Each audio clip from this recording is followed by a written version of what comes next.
Hey there, and welcome to the channel where you find love, laughs, and DIYs. My name is Crafty Kathy, and if this is your first time or your millionth time coming to my channel, welcome.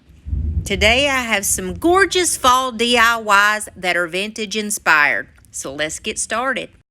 I'm going to start off with this old farmhouse window, and this is a farmhouse window that we got from our friend that actually came out of an old farmhouse right here in Tennessee.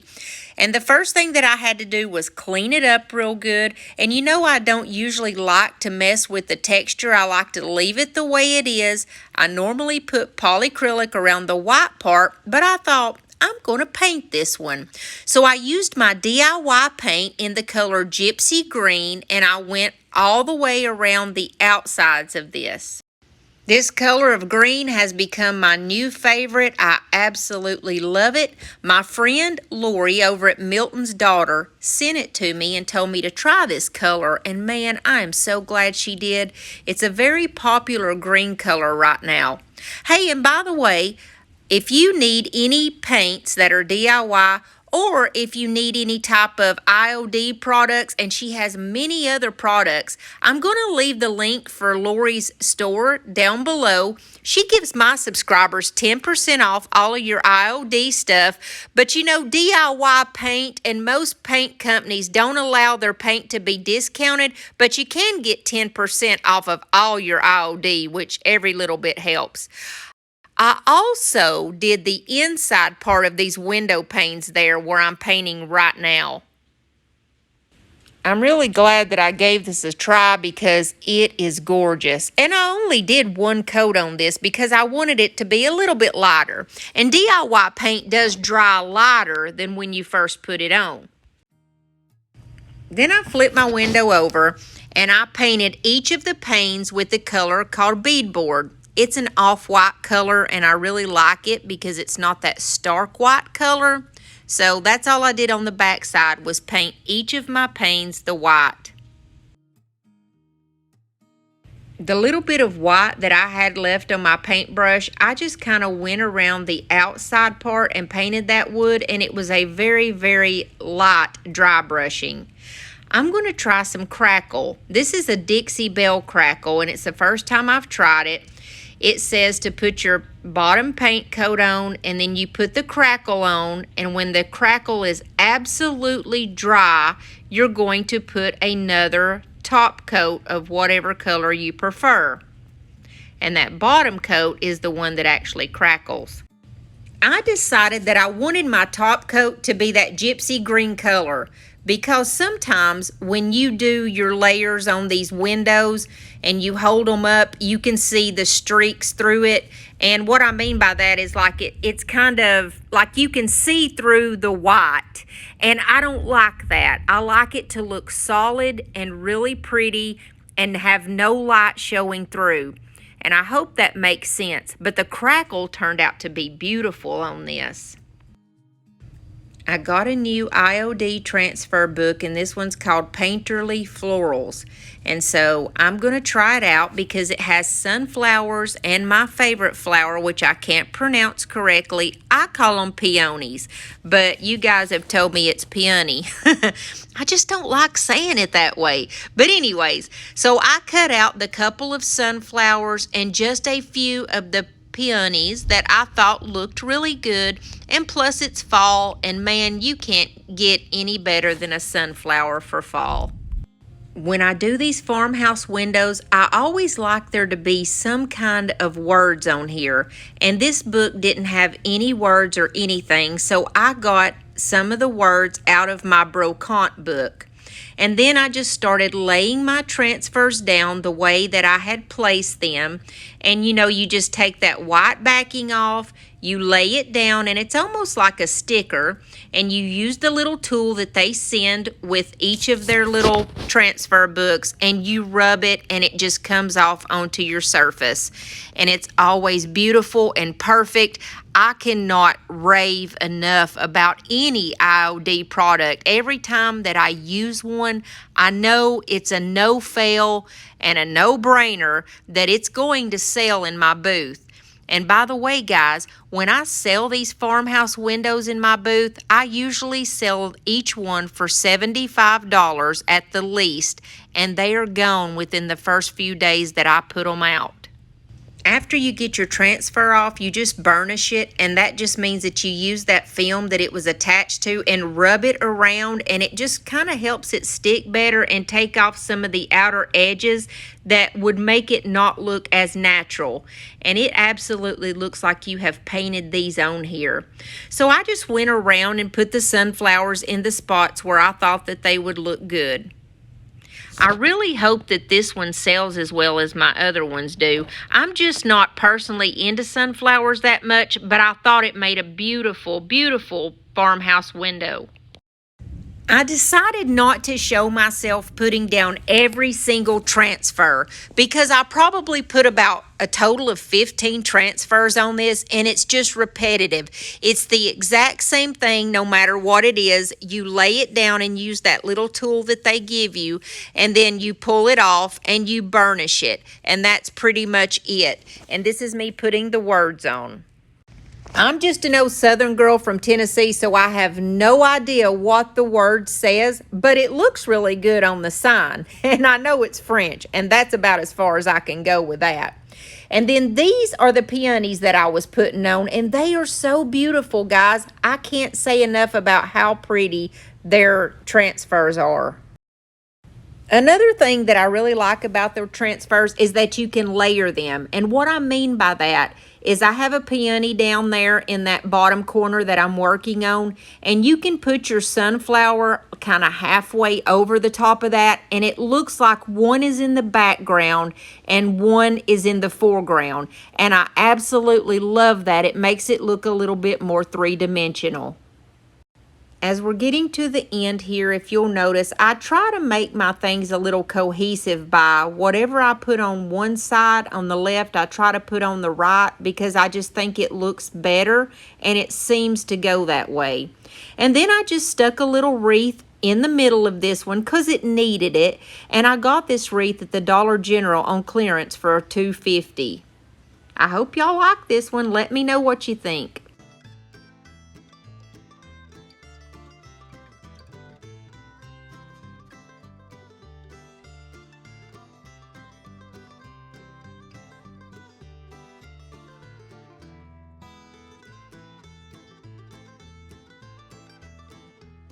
If you're enjoying my content so far, there's a couple things I'd like to ask you. If you would, hit the like button because it really helps me out on YouTube. And hey, subscribe to my channel. I would love to have you as part of my family.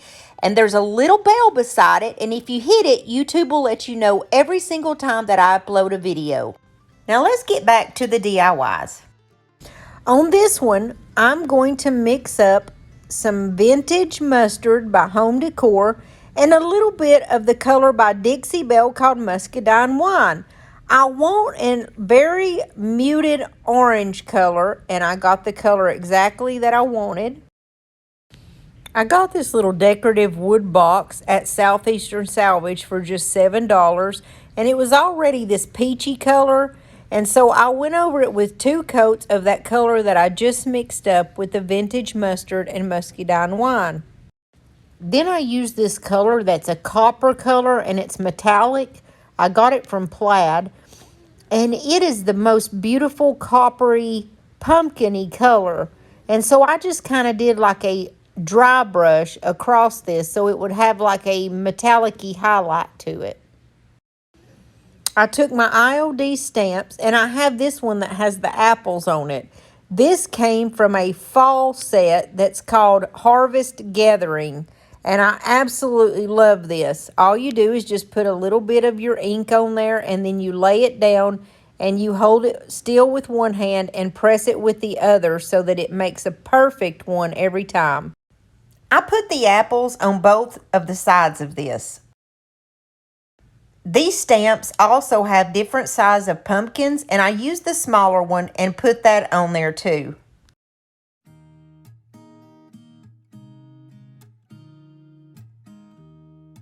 I like that pumpkin so well I flipped it over and put it on the back side too.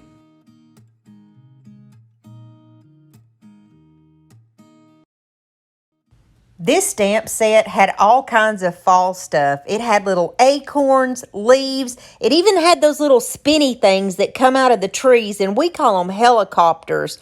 It just was so cute, the different size pumpkins, and I just went hog wild putting it all over this little box, and it's so adorable. I used my gypsy green color to go over the words Farmer's Market on the stencil that I got from the Dollar Tree. It has a little chicken on it, but I didn't use that. I just used the words that says Farmer's Market. And the way I do my stencils is I want very little paint on there, almost like a dry brush. And I just pounce it up and down, and that way it doesn't bleed or have any mistakes. I took my favorite gel stain, which is the Dixie Belle Voodoo Gel Stain, and it's in the color called Tobacco Road. I actually like this better than I do the antiquing wax. I just like the texture of it, and it's so easy to put on. There's no smell, but I really do like it a lot. It reminds me of the antiquing wax. So I went and did the handle, and I just kind of did around the edges of this, anywhere where I thought it needed just a little bit distressing and a darker touch. I used that Voodoo Gel Stain on the inside of the box too. Even though you're not really going to see it, I know it's there, and I want to make my projects complete. That way, when somebody purchases it, if they do happen to look inside or take it apart, they're going to know that it's a good quality item that I put my time and heart into. I did that Farmer's Market in the gypsy green color, and it just wasn't, it was missing something, like it needed to be highlighted. So I simply took a Sharpie and just kind of highlighted the words a little bit so that they would stick out some more. And while I was at it, I used that Sharpie just to create little lines ever so often for a little bit extra distressing. I'm going to put florals in this, and I used 2 of those floral squares.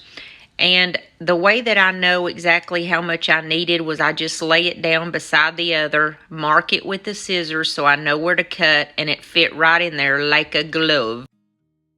I'm going to use this vintage mustard color. I've been using it a lot, and it's a beautiful fall color. It's made by Home Decor. And I got these florals the other day from Amazon. And they are so bright orange, y'all. And I'm not really into the bright orange. I might do some bright orange, but I wanted to tone them down. And I just wanted to show you the difference here in the colors of when I toned it down and what it looked like before.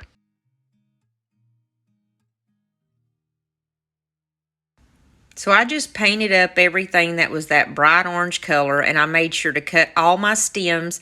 I've got this different colored ones, and right now for some reason I'm into like a muted fall. I don't want any bright, I don't want any, you know, I like the orange and green, but I like a muted orange and green. And guys, I have to brag about this eucalyptus again that I got from Amazon. It's the best eucalyptus I've ever had. It cost about the same as what I buy at Walmart, but it's much better quality, and I have it linked in my Amazon store if you want some. So basically, this is just kind of like a filler or the base of everything. So I put my highest pieces in the middle. This is how I do my florals. And as you guys know, I always say what goes on the left goes on the right. You kind of put the same things. I have these orange, muted orange eucalyptus stems. They come from Amazon. And when I put one on the left, I'll put it on about the same spot on the right. I use those bushes called hop bushes. That's what I'm putting in the green. And it came from Dollar Tree, and it's really pretty. And then this is that bright orange bush that I tamed down. The one there on the right is where I tamed it down. I added mostly that, but I did add about 2 or 3 of the bright orange just because I like to use the same shade of a color, like say instance orange, but just different shades of that orange because I think it brings something to the table. But all I'm doing here is adding something on the left and adding the same thing on the right. And then you see I used kind of muted colors. I do have that one piece of pampas grass that's bright yellow back there in the back, and it's just one piece, and I stuck it kind of on the side. I have this little green berry bush. I don't know what it's called. It's just berries, and it came from Dollar Tree, and I stick some on the right and then on the left. And in the front, I decided to put like a little fake corn, one of those corns that come from the Dollar Tree. I also have this wheat that come from the Dollar Tree. And the secret to using those Dollar Tree florals is to make sure that you cut them off. I took a little pumpkin here. It's one of the pumpkins that I got from Hobby Lobby, and it's white, and I painted it with that vintage mustard. I did kind of like a dry brushing, and it turned out so pretty. I just simply take a Dollar Tree skewer and poke it through the bottom of my little pumpkin. I cut it off to the size that I want it, poke it through the pumpkin, and then stick that down inside that floral foam, and it stands up perfectly. I have this piece of burlap that come from Walmart, and all I do is wrap it over itself and just kind of lay it down. It covers up that green floral foam, and it just looks nice. It looks really pretty. I took three different pieces of ribbon. I have like a skinny burlap, and then this plaid one, and then this little skinny one from Dollar Tree that's the crocheted white color. And I glued them all together so they would make one ribbon. And then I just tied it in a figure 8, and I'm going to do that the same way that I did that pumpkin and put it on a skewer, and it'll kind of stand up in there. I do my figure 8, tie it with a piece of jute twine. Then I picked out 2 buttons, a larger yellow colored one and then a darker one. And I put the larger one in the center of the bow and then a smaller one on top of it. Because buttons is vintagey looking to me. I like it. I think it looks cute. And after I did this, I actually bought some green, really thick green ribbon from Dollar Tree. So I made another figure 8 and put it on the back of this bow because I felt like this bow needed to be thicker and fatter. So in the end, you'll see that green color too. But you see, I put it on the skewer just like I did that little pumpkin. I just glue it on there and pop it right down inside there. And that's all I did to this. And then this is that little candy corn. I put it on a skewer too and popped it down in there sideways. It just gave it a little something and a little added dimension. Let me know what you think about this.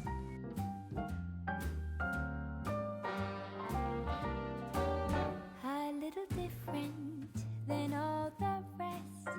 I'm quite old-fashioned where I had sometimes played chess. And when I'm out, I'm looking for that vintage fling. But all complexions that I adore, so hard to find, these seem impossible to score. So I dream on. This is my last one, and it's really quick. I have these 2 candle holders or candle stands. I've had them forever, and they were already painted white and distressed. They came from Hobby Lobby and had $20 on the bottom, but I thrifted these. I'm going to paint them with 2 coats of the gypsy green and let it dry. And guys, let me know if y'all are having trouble getting my videos. I've had 2 people so far tell me that the last video that I put out, that for them, they couldn't get it until 1 or 2 days later. It just wasn't showing up or something. So make sure that you've got that subscribe button hit. And beside the subscribe button, there's a bell. And if you hit that bell, click on the word all, and that way they will let you know every time I put out a video. But as of right now, I'm going to try to do 2 videos a week on Tuesdays and Fridays. This one got out a little later. Of course, today's Wednesday, but it will be Tuesdays and Fridays at 6:30. And I'm going to try my best to do that and just have a smaller number of DIYs. Instead of doing a bigger video of about 5, I'm going to do about 3 in each video. And we're just going to see how that goes. If it doesn't work, we'll go back to the 1 time a week and do 5. And I may do that anyways. We're just kind of doing a little testing of the waters. So make sure you watch out for me on Tuesdays and Fridays. So, like I said, I gave these 2 coats of the gypsy green and let them dry. Now we're going to decoupage on these candles. You know I love to do this if you've stuck around my channel for a while. I put a little bit of Mod Podge on my fingers to separate the layers. And I love this napkin. This napkin actually came from the Dollar Tree, and I have a bunch of fall napkins. It's not that I don't have many, because I think I used this in my last video. I just really like this little pumpkin scene. I go around the image as close as I can with a wet paintbrush. I put water on it, and then I just pull it away with my fingers, because remember, we don't use scissors when we're decoupaging. You want that edge to be kind of frayed. That's what looks more natural and really pretty. I take my candle and I lay it down where it cannot move. And what I'm going to do is just put a thin layer. That's the trick. You can even put a little water in your Mod Podge, but I put a thin layer in the center, and I always start in the middle of my napkin, because that way I can get the middle stuck down, and then I can do the bottom half and the top half and make sure that I don't have wrinkles that way. I just kind of let it fall on its own. I don't force anything, and it's very important to make sure that you get the edges sealed. And that's basically all I do. And my napkins always come out with no wrinkles. They're perfect. I'm not saying that I'm all that, but I just practiced a lot, because I used to not be able to do this without getting wrinkles. But all I do is start in the middle, then I do the bottom and the upper half, make sure the edges are sealed. And as always, the holy grail of decoupage is that saran wrap. I just use the sides of the saran wrap and kind of pull it taut.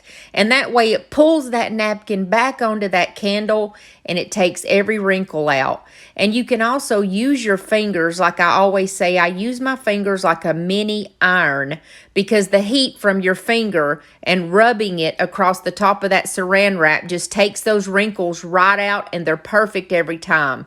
So I will just show you this one candle, because it's the same on both. I do the exact same process, and I don't want to bore you guys. And then I took my DIY white wax and my wax brush, and Miss Lori sent me this from Milton's daughter. And like I said, you get 10% off if you shop with her, so I'm going to leave her link below. Don't forget to tell her that Crafty Kathy sent you. You use the code CraftyKathy10 for your 10% off. Basically, you just put your wax all over whatever you're needing to seal, and it seals this paint in. And then you just give it a few minutes, and then you just wipe it off with the rag. And that's all you do on this. And guys, I just want to say, if y'all stuck through this whole video, thank you so much for coming and spending your time with me today. I appreciate every one of y'all. I love you from the bottom of my heart. Please don't forget to subscribe if you haven't yet, and hit that like button, because it really helps me out on the algorithm here on YouTube. And I thank y'all, and I appreciate every bit of help that y'all give me back, and I love y'all. I think these are as cute as a button. My wristwatch is broken, my shoes are untied. Time is a-ticking, and so is the tide. But I am not worried. I love y'all. Have a blessed week, and may God bless your family richly. I'll see you soon on Friday, 6:30.